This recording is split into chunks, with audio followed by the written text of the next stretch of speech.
My name is Ralph Blum. It's spelled B-L-U-M. Does that have ethnic origins? Yes, I'm Swiss. You are Swiss. Yes. You born here, right? I was born here, yes. Mm-hmm. But your My ascendants... grandmother on my mother's side was born in Switzerland. And my father's side, they've been in this country for three, four generations.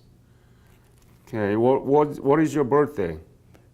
December 17th, 1930. And where were you born? Monroe, Wisconsin.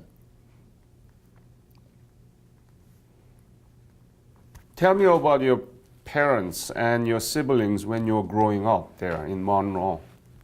Well, I actually was born on a farm outside of Monroe, and I was the son of a dairy farmer. Most of the time we lived, from the time I was about 5 till 12, we lived with my grandparents on a large farm, my dad's parents. And I have a sister and a brother. We're both younger than I am. And it was, growing up was kind of hard, you know, living on a farm, and it was during the Depression. So we didn't have a lot, but fortunately living on the farm, while we had a big garden, so we had plenty of vegetables and animals, so we had meat, so we ate well. We were about 6 miles from Monroe. We didn't get to town very often because we went to a one-room country school, and till I was in the 6th grade, we moved to another farm. That was when World War II started, and we moved to a smaller farm, and my grandfather retired and moved to town. And I graduated from Monroe High School in 1948. And my senior year, my dad bought a farm about 15 miles from Monroe, and I stayed with an uncle and finished high school in Monroe. And this town that my dad bought the farm by was near Judah, Wisconsin. And I was out of high school for 2 years. I had worked on the farm for my dad, and two other fellows and I joined the Marine Corps together in October 1950. And the one fellow that I palled with most of the time, his name was Merlin West. He had some uncles that were, or older brothers that were in World War II in the Marine Corps. So I was always planning on the Navy because the Blum family's been pretty much Navy. And he talked me into the Marine Corps. So we joined October 30th, 1950. We went to boot camp in Parris Island, South Carolina. After boot camp, we went to Camp Pendleton, California for infantry training. And while we were in infantry training, I got pulled out of the outfit and was recommended for Officers Candidate School because of my, what they called the GT score. And I had a 3-year enlistment. They wanted me to enlist for another year to be eligible for it. And I declined. I said I'd rather be a private following the second lieutenant up the hill than the second lieutenant leading the charge.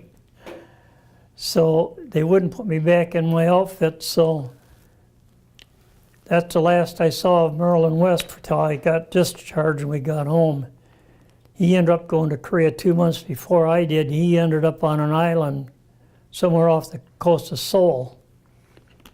And they didn't know what to do with me, so they sent me to artillery school. I went to artillery school for 2 months. This was also in California.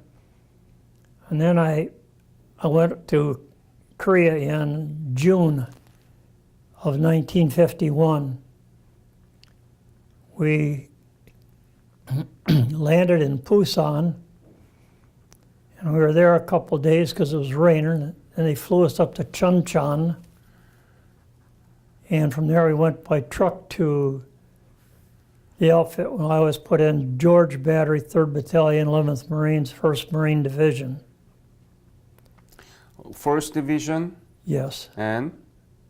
George Battery, 3rd Battalion, 11th Regiment. And before we go into the details of this, I have a few questions about your life, okay? Okay. You've been grown up in farms. Yes. Did you like, what kind of work did you do actually in your farm? Well, it was a dairy farm, so we had cows. We also had pigs and chickens, so I just took care of the animals, and in the summertime we raised the crops to feed them, put them up for the winter, and milked cows. It's at that time, Greene County, which Monroe is in, Wisconsin, there's more cows than there were people. So that was pretty much every kid in school was a dairy farmer, or else they lived in town. Did you like it? Did you like work on I liked cow? it. I liked it, but I wanted to see the world.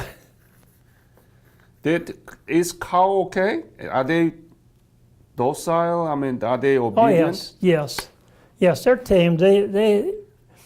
Our barns had what they call stanchions in them, which is a place where a cow went in and you close it up and they'd go in the same ones every night.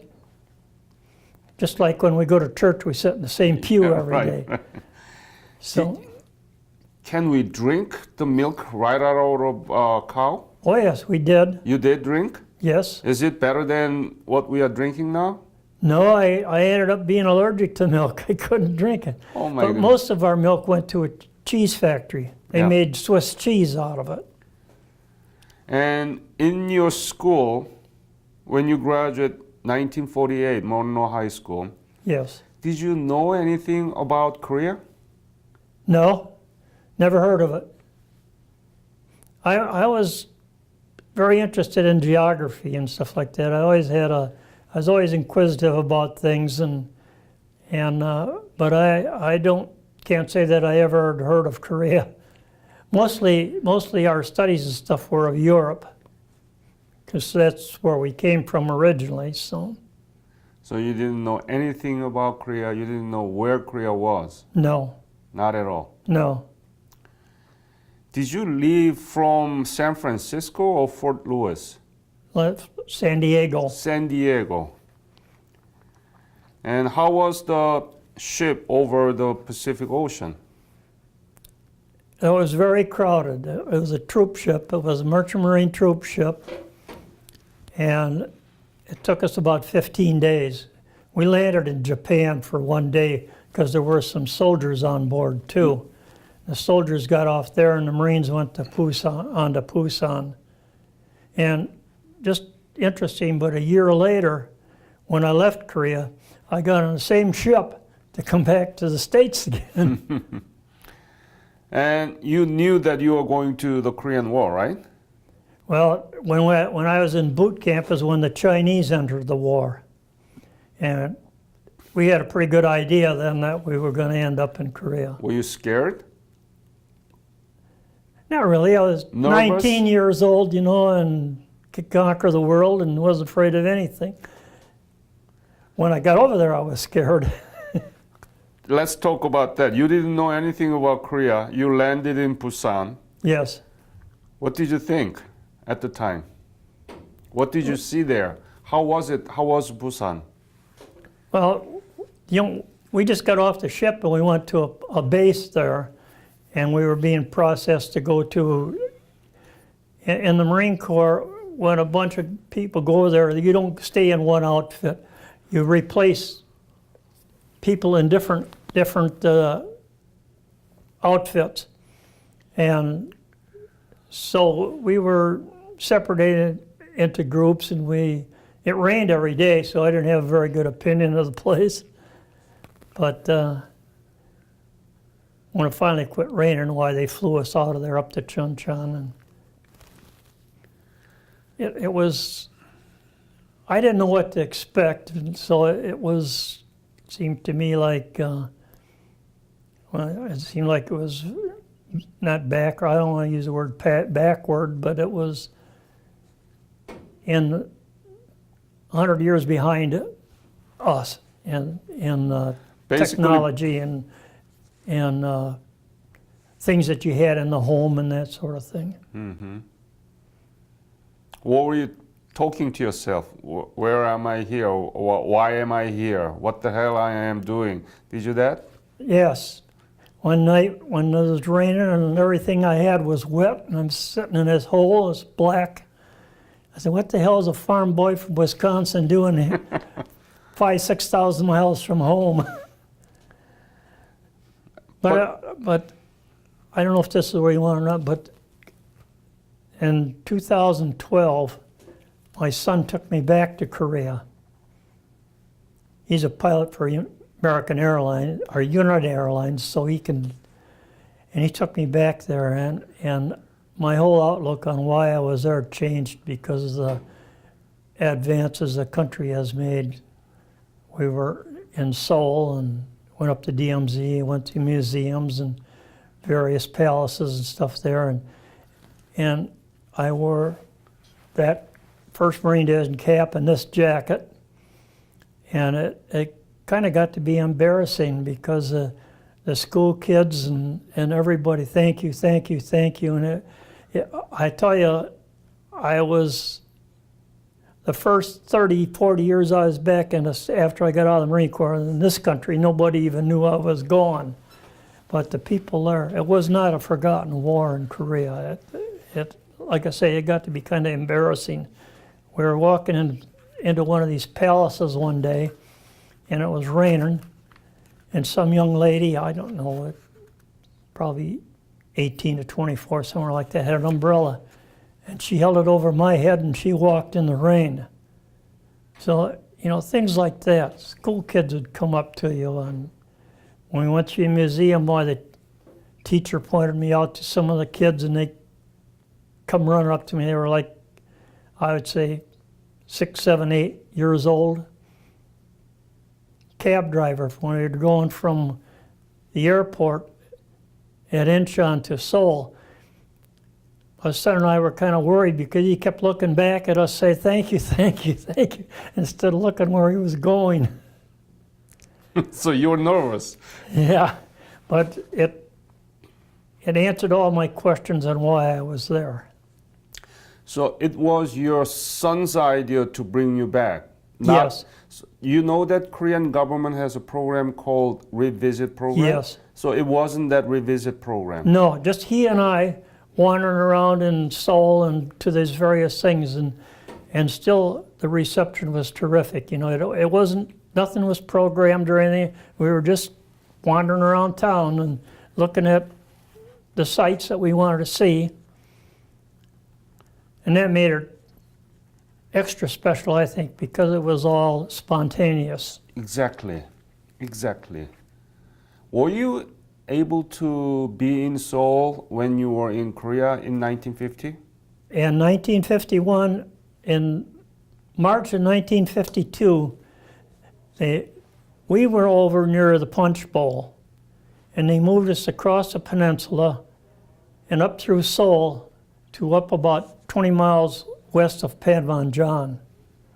So I was in Seoul in March of 1952, and again in May of 2012, 60 years later.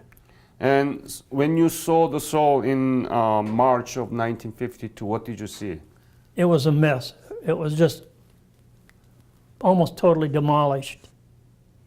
There wasn't hardly anything standing. I think there was only about 1 or 2 bridges across the Imjim River at that time, and now there's, 12 or 15 of them. And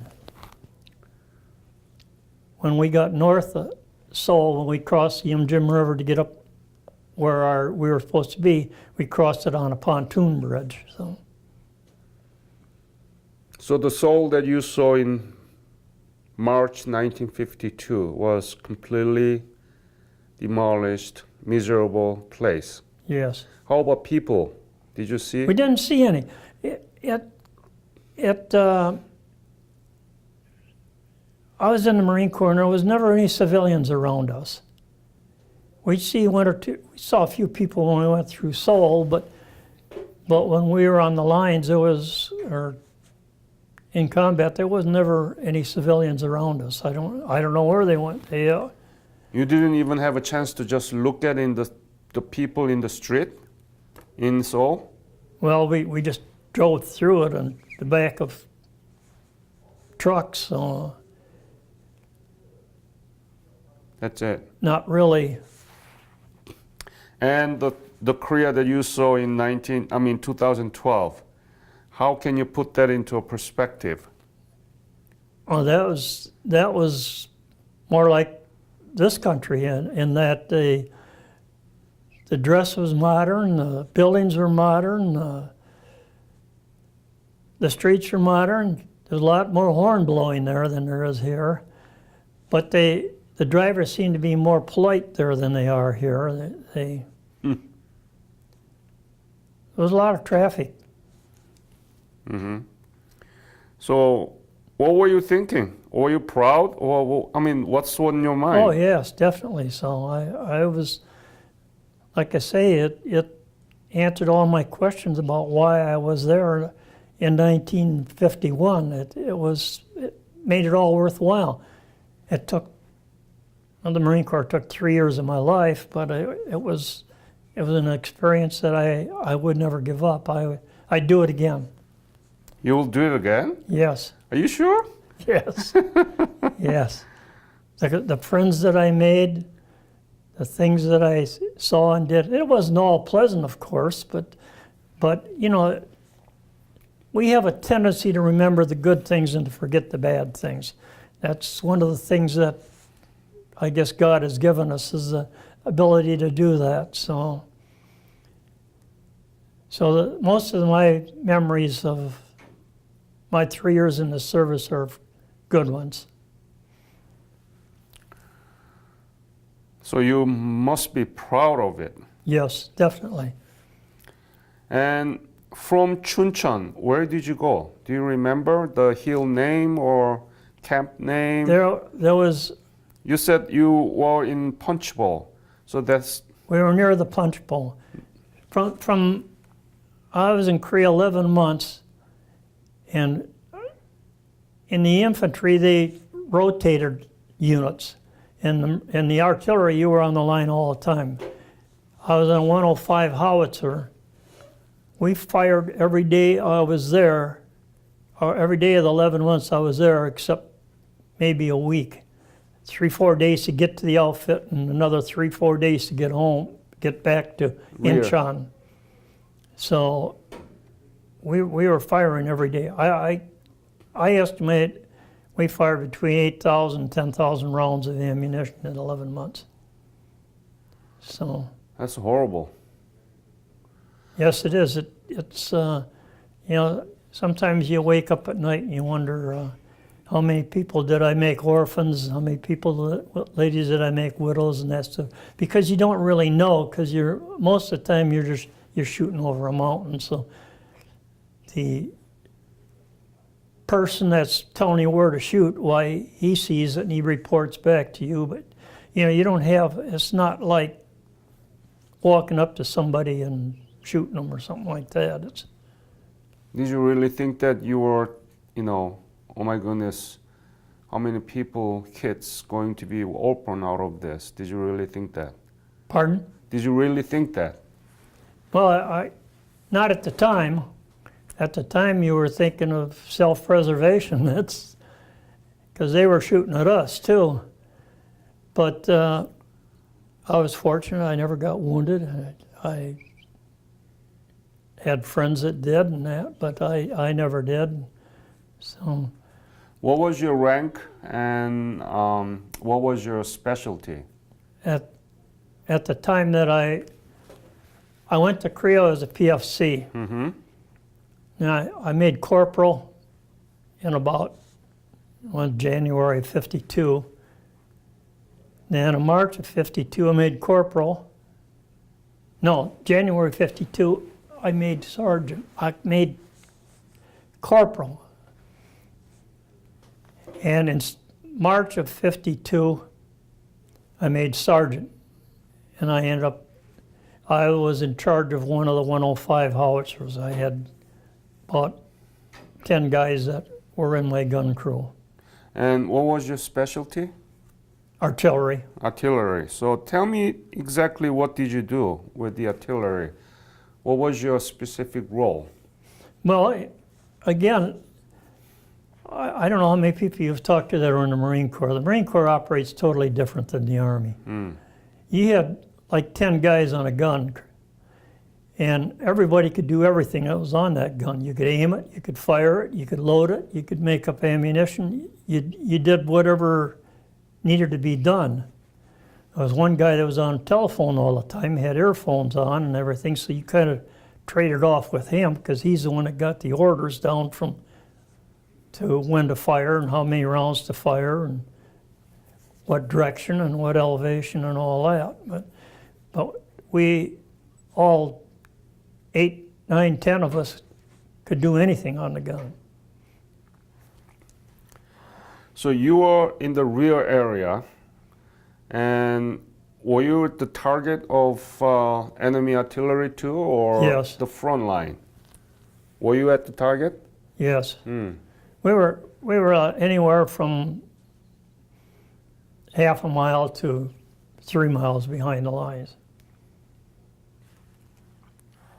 Were there any dangerous moments that you might have lost your life? Oh yes, they were very good with, the North Koreans were very good with their mortars. Their artillery wasn't so hot, but their mortars, and the mortars, you don't hear them come. The artillery, you hear them come because they whistle. The mortars just be whoosh, bang.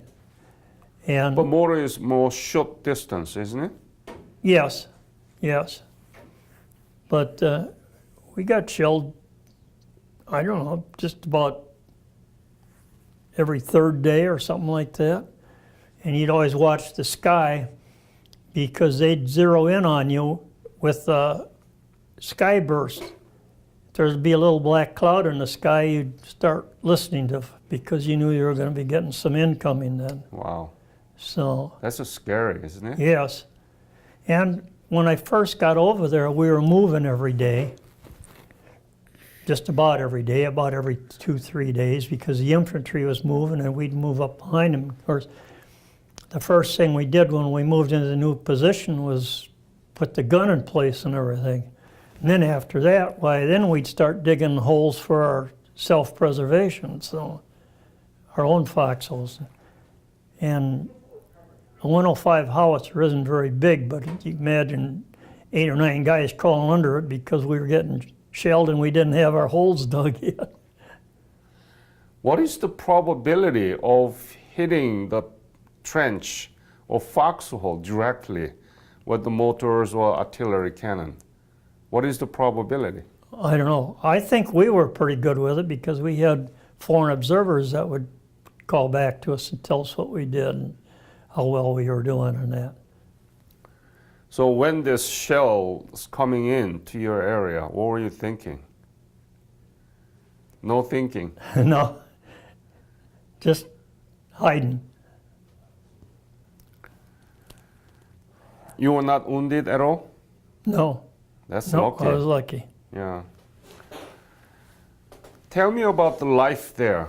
Where did you sleep? What did you eat? How was it? There in Korea, Yeah. we had sea rations from World War II most of the time. We got stuff from home. We'd get soup or something like that, dry soup, that we could put in water and heat over our stoves. What do you mean soup from home? Soup, dried soup from home that you just add water to and cook and boil. So your family sent you the Oh, dry yes. soup? Yes. Tell me about it. What kind Oh. of stuff did you get from your family? All the guys, we get packages with cookies and food and our canned food and popcorn and that. And when you got it, well, you shared it with everybody that was there because they shared theirs too. Otherwise, we were eating mostly sea rations and stuff from. During the war, did military deliver those packages of food from home? Oh yes. And they picked up our letters that we wrote home too. Yeah, but I know that they deliver the mails, but I didn't think that they, deliver that often of the packages, the food from home. Well, they might take a month, even longer for it to get there. That's why you got stuff that wouldn't spoil. That's awfully nice to get that, right? Yes, it was. You were in the rear, so I thought that you would go to the mess hall and have a hot meal. Why did you get all those sea rations rather than hot meal? No, we didn't have. When we were moving every few days, we didn't have any. There wasn't any mess area or anything like that there. So now, in the fall of '51, we were in this big valley, and there was all kinds of artillery in it. There was Army. What valley? Choron? I have no idea where it was. Somewhere near the Huachan Reservoir. Huachan? Yeah. Yeah. I have a town called Yangu. Yeah. I know Yangu. I was there. Oh, and another one, INJE or something like that. What? INJE. Inje. Those are two towns. My mother kept all the letters I wrote home because I didn't have any idea where I was at there. And I went through those letters the other day because I wanted to refresh my memory on some of the things to talk to you. And those are two towns that I mentioned to her that we were near. So Yangu and Inje is so mountainous, isn't it? yes. Oh boy, do you remember that mountains? Did you have to go up and down and down? Did you do that? Yeah, and there wasn't any roads. And we'd go out on patrols once in a while too, and we'd have to climb up those mountains, and you had to watch out because the Chinese or North Koreans had been there the night before, and they'd string hand grenades with wires across the trails and stuff like that, so you had to be careful. And one of the things that was most frightful there was mines. And there's not much level ground around where those towns that I'm talking about. And most of the level ground they had planted mines in, so they had to send guys in and clean them all out first, but you still ended up once in a while somebody step on one or something like that. And so mines were a real danger.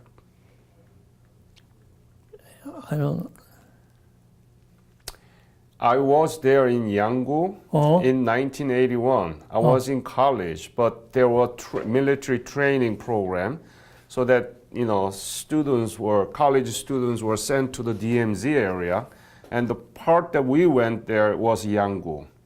And I was shocked to see that Korean soldiers actually carrying their things to eat from the valley up to the top of that mountain. They were carrying soup and the rice and side dishes. They were carrying all over the mountain. It was unbelievable. There is one big mountain in front of us, and I think it was what we call 1052, Luke de Gook's Castle. This guy, this North Korean or Chinaman, I don't know which he was, he had a big bunker up there. And he'd be up there and he'd wave at us. So we'd fire at him. We'd call in airstrikes, and they'd drop napalm. The Navy would shoot guns 24 inches at him and everything. soon as it quieted down, he'd be up there waving at us. I don't know how deep he dug, but he had to be pretty deep because Luke the Gook, we called him. My goodness. So how was it like climbing and climbing down of those mountains? Was it too hard, wasn't it? Yes, yes. Of course, you know, like I said, I turned 21 in Korea, and I was one of the oldest guys in my outfit. Most of them were kids. So, you know, 18 to 21, most of us.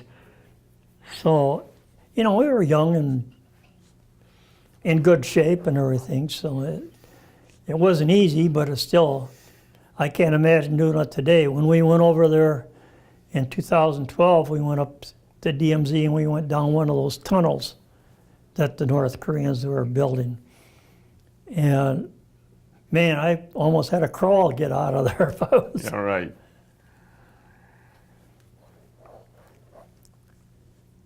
How much were you paid at the time? I think my maximum pay as a sergeant was like $130. And they gave us Combat pay. $45 a month combat pay. I got 11 months combat pay. And foreign service, right? Yes. Well, you didn't get extra pay for the foreign service. You got extra pay for the combat. What did you do with that money? I put it in the bank. When I got home, I bought a car. Well, you were not married at the time, right? No. I got out of the service in 53, and I didn't get married till 56. You talk about the letter. What did you write about? Did you really describe the battles and things No. like that? No? No. Nobody ever described the battle. Really. I've been interviewing so many veterans and they never tell anything about real battle to their I got family. some pictures, if you'd like to see them then, when we get done talking here. But none of them are, they're all stuff between the battles and nothing of the battle. You try to forget that stuff. Do you still have that letters? Oh yeah. How many? You know, it's a stack about 6 inches high. Wow. Those are the ones I wrote to my mother. But that was the 3 years, and she was always saying I didn't write enough, which I probably didn't. But, you know, what are you going to write about? The sun came up, they shot at us, we shot at them, the sun went down. You know, it's what I was going to say, you were talking about the food before.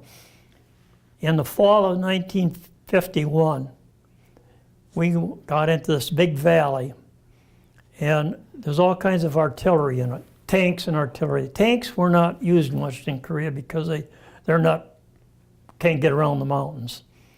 And there was big Army long toms, what they called, and they'd shoot like 10, 12 miles and that behind us and that. And we stayed there all winter. And 3 of us, a kid from Indiana, a kid from Illinois, and me from Wisconsin, we built a big bunker, a bunker big enough for the 3 of us that we could sleep in and stay in. We had like about 3 feet of dirt on the top of it and stuff.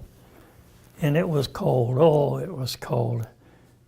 And the worst thing about it was you knew you weren't going to have anything get warm until next spring because you didn't have any place to go to get warm. But we had pretty good gear. This was the second winter over there. But we made a stove out of a fuse box. It's a metal fuse box. Put a little sand in it. And the fuses on our shells and a beer can, they'd telescope together if you cut the ends out of them. Made a chimney out of that. And I don't remember where we got it from, but we found a 5-gallon can that we got fuel oil in, diesel fuel, and a hose, and something to pinch the hose with, and we ran that hose into that sand in that box and let it drip in there and lit it. And that kept it reasonably warm for when we were in there at night when we were sleeping and stuff, or daytime, because we weren't all in there at the same time. So we kept reasonably warm while we were in there, but you couldn't spend a lot of time in there either. Very good. I came home from Incheon. When did you leave? In the last part of June of '52. They took us back a ways from up there near Penland John by truck, and then we got on a train and rode to what we called Askham City. I don't know. Askham City, yes. And there's where we were. Near to Panmunjom, yes. We were processed there, and then that's near Incheon, and we got on the ship at Incheon. We had to go on LSTs to get out to the ship because it was way out. I don't know what's tide change or something like 30 to 50 feet in Incheon. So we had to ride that out to the ship. And I came home in the same ship that I went over on, but we landed at San Francisco when we came home. Would you share the letter that you wrote back to your mom with us so that we can scan it and put it on the website? Because we have many, many letters like that. And I was wondering if you want to do that so that people can see it. I don't think so, because like I said, I wrote about relatives and asked about relatives. I asked about the animals at home and stuff too much like that. private.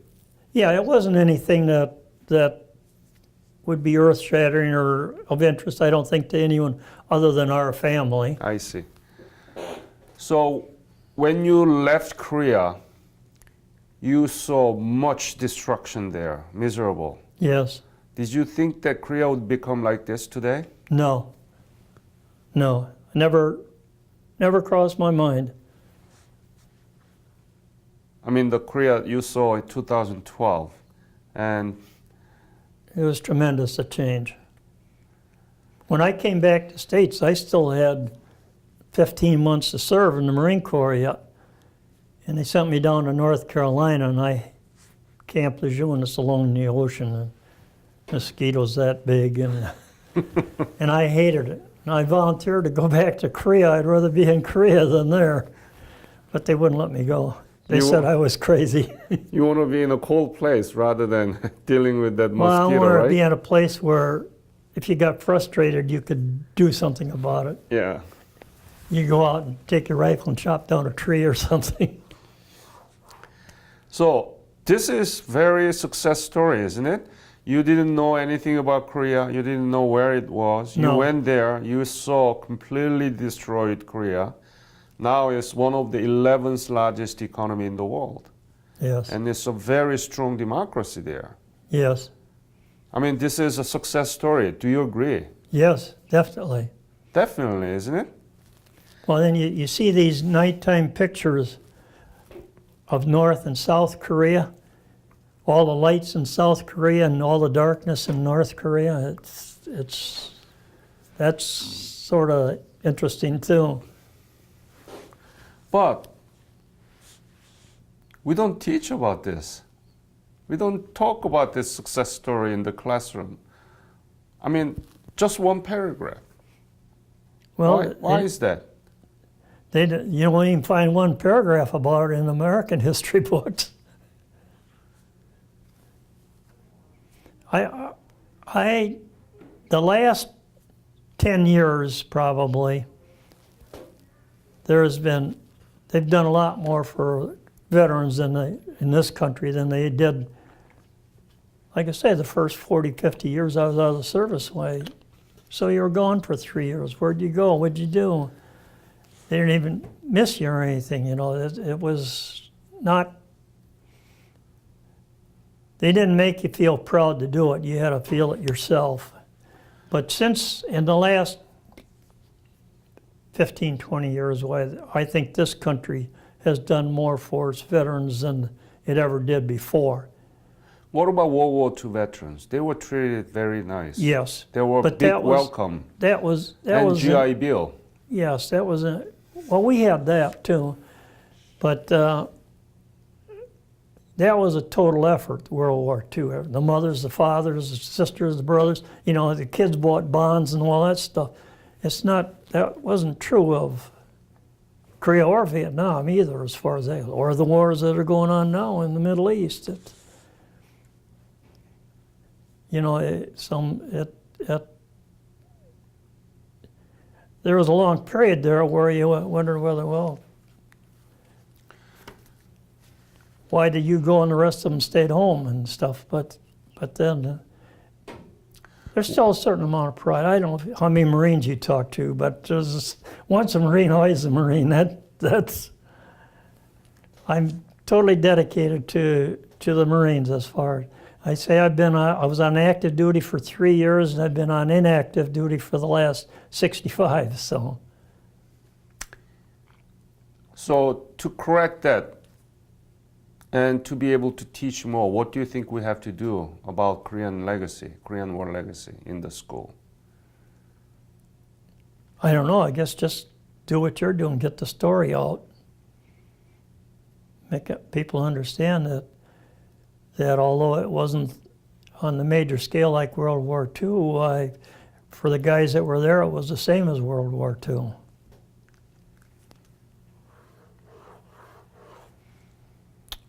I think with the Chinese and the North Koreans is worse, and the Japanese in World War II, a lot worse than fighting in Europe, because the Germans and the Italians had a little bit of respect for human life, but the North Koreans and the Chinese had no respect at all for human life. You know, the Japanese too. They killed so many people. Well, during World War II, the Japanese, yeah, and the Japanese have been for centuries enemies of Korea. So do you know that Korea Revisit program? Would you willing to go again? You are qualified to go. Yes, I know I am. Mm-hmm. You want to go again? I'm 86 years old. You don't seem to have any physical problem. All right. No, I don't have. I get along pretty good. If you are interested in, you let me know, okay? You have my business card, right? Yes. So you please let me know, and Okay. I would love to have you back, okay? And I want to thank you, Ralph, for your fight and your sacrifice there. And you gave us chance to rebuild our nation, and we are proud of our South Korea, Republic of Korea, and we are the strongest ally to the United States. We trade each other. I think that's the whole history that the Korean War veterans actually accomplished out of your service. So I want to thank you. Thank you.